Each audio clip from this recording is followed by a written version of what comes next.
Welcome to Express News. We give you top 100 news of the day. Let's get started. President Draupadi Murmu addressed the International MSME Day 2025 Udyami Bharat organized by the Ministry of Micro, Small and Medium Enterprises in New Delhi. Addressing the event, President Murmu said the government is encouraging a culture of startups and innovation along with promoting green technology in the MSME sector as an essential factor. Prime Minister Narendra Modi today extended greetings and prayed for everyone's well-being on the auspicious occasion of Lord Jagannath's Rath Yatra. Prime Minister Narendra Modi also extended his wishes to the Kachi community across the world on the occasion of Kachi New Year, Ashadi Beach. In a social media post, the PM conveyed his wishes for lasting happiness and good health for all. India's Vice President Jagdeep Dhankar presided over the 156th Founders Celebration of Sherwood College in Nainital, Uttarakhand today. Addressing the gathering, the Vice President highlighted that today India boasts of having the largest number of smartphones in the world, adding that the country's digital penetration and connectivity are unrivaled. He also urged the students to always remember and learn from the legacy built by Bharat's first Paramveer Chakra recipient, Major Somnath Sharma, and Field Marshal Sam Manekshaw, architect of the 1971 victory. Finance Minister Nirmala Sitharaman today chaired the meeting to review the performance of public sector banks on various parameters in New Delhi. INS Teg, a stealth frigate of the Indian Navy, has entered Port Victoria, Seychelles for a port call scheduled from 26th to 30th of June 2025.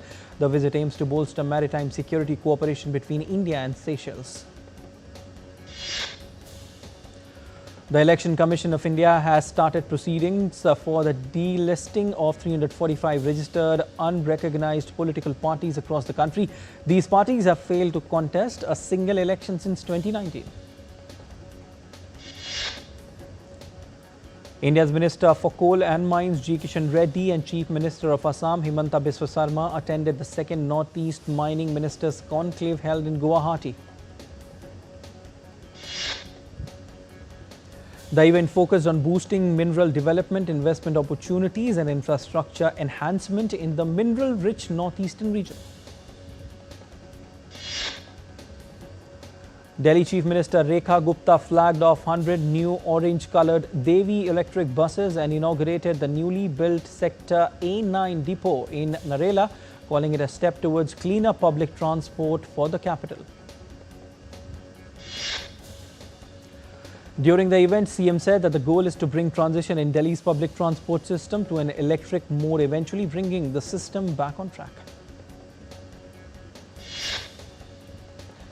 India flagged off the first consignment of 1 metric ton of rose-scented lychee from Pathankot, Punjab to Qatar. Government also exported half a metric ton of lychee to UAE. External Affairs Minister also attended the inaugural session of mock parliament organized by the Bharatiya Janata Yuva Morcha in New Delhi to mark 50 years since the emergency was declared in 1975. Speaking on the occasion, Minister emphasized the need of discussing and debating the dark chapter of emergency, noting that the period was a reminder of how democracy is in India's DNA. Ahead of a key meeting of the Quad in Washington, D.C. next week, India's External Affairs Minister Dr. S. Jaishankar held a phone conversation with his Australian counterpart Penny Wong.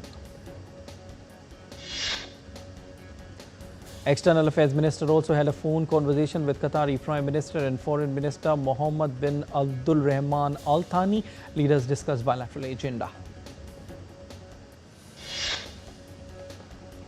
India's External Affairs Minister Dr. S. Jaishankar spoke to his Iranian counterpart Syed Abbas Araghchi. The minister hailed Araghchi for sharing Iran's perspective in the current situation and thanked him for facilitating the safe evacuation of Indian nationals. India's benchmark indices ending with gains on Friday. Sensex climbed 303.03 points to settle at 84,058.9. Nifty gained 88.8 points to settle at 25,637.8.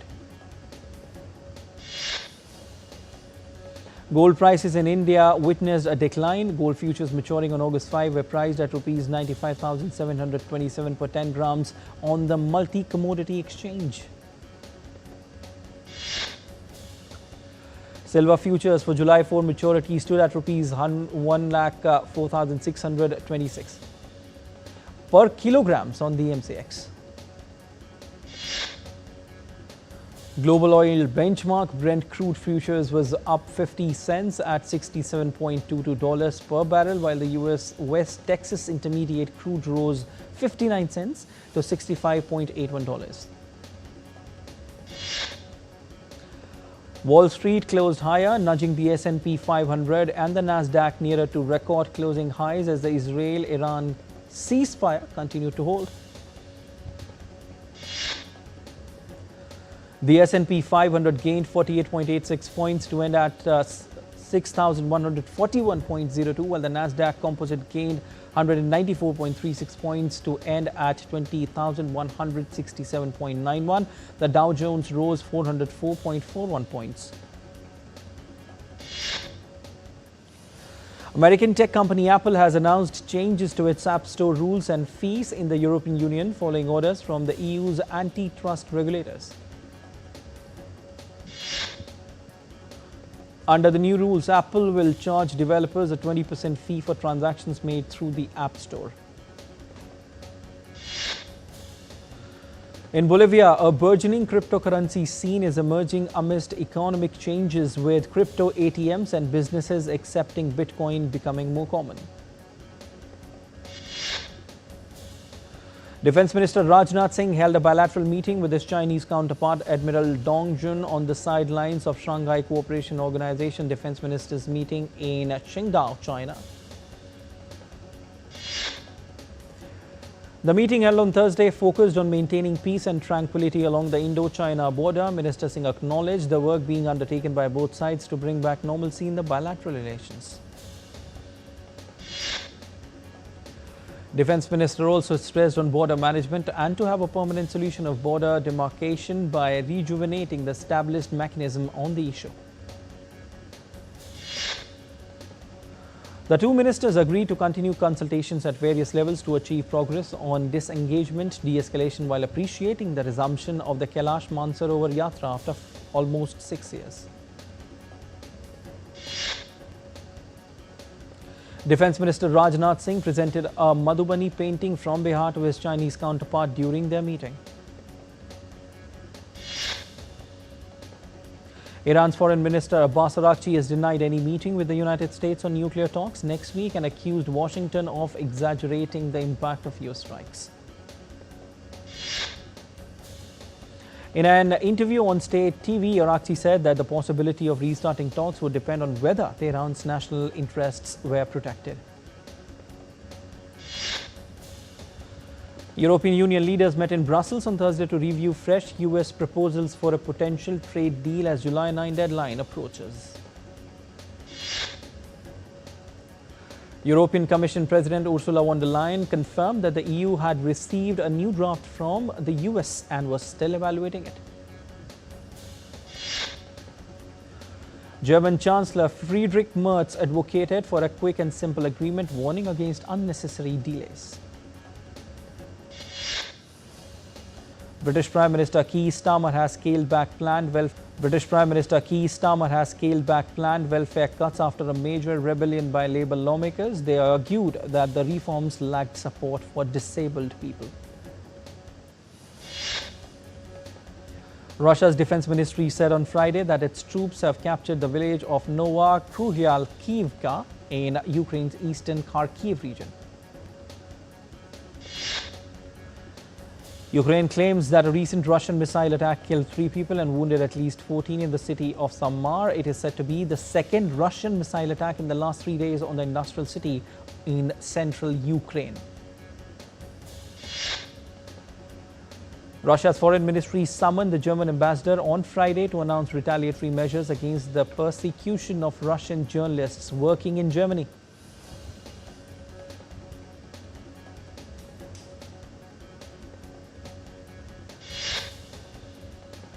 Russian President Vladimir Putin and Crown Prince of Abu Dhabi Khalid bin Mohammed Al Nahyan held bilateral talks on Friday in Minsk, where they participated in Eurasian Economic Forum. Now we are heading for a short break. Stay tuned.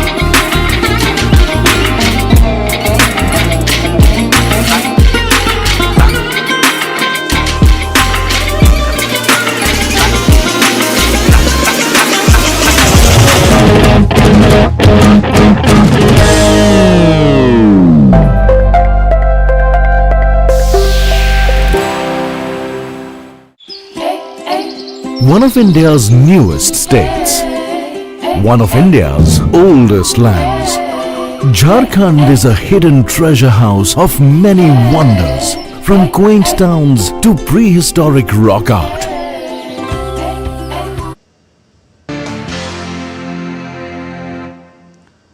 Welcome back. You're watching Express News on DD India. Let's resume. The India Meteorological Department has predicted heavy rainfall in multiple states until June 30, as showers have continued to disrupt normal life across several states. The southwest monsoon likely to arrive in Delhi and adjoining regions in coming days with light to moderate rains with thunderstorm. Isolated heavy rainfall is likely over Punjab, Haryana, Himachal Pradesh, Uttarakhand and Rajasthan until June 30. IMD has alerted of heat wave in Jammu division. IMD has also said that light to moderate rainfall is likely to continue in Arunachal Pradesh, Assam, Meghalaya, Nagaland, Manipur, Mizoram and Tripura. Greek firefighters on Thursday battled a wildfire that burned residences and holiday houses near the coastal town of Palaya, Fokaya. Thunderstorms swept across France, killing 2 people, causing damage to property and causing power outage.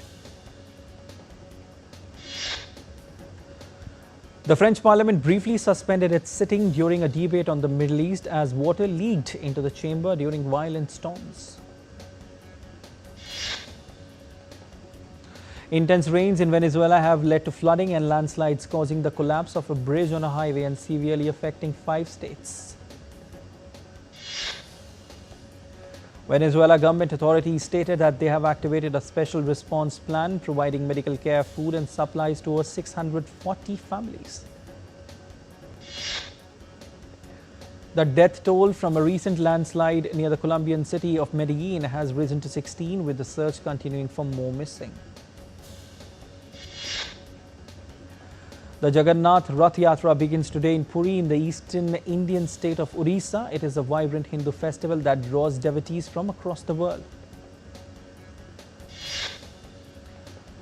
Renowned sand artist and Padma Shri awardee Sudarshan Patnaik created a sand art installation with 101 idols of Lord Jagannath on Puri beach in Odisha.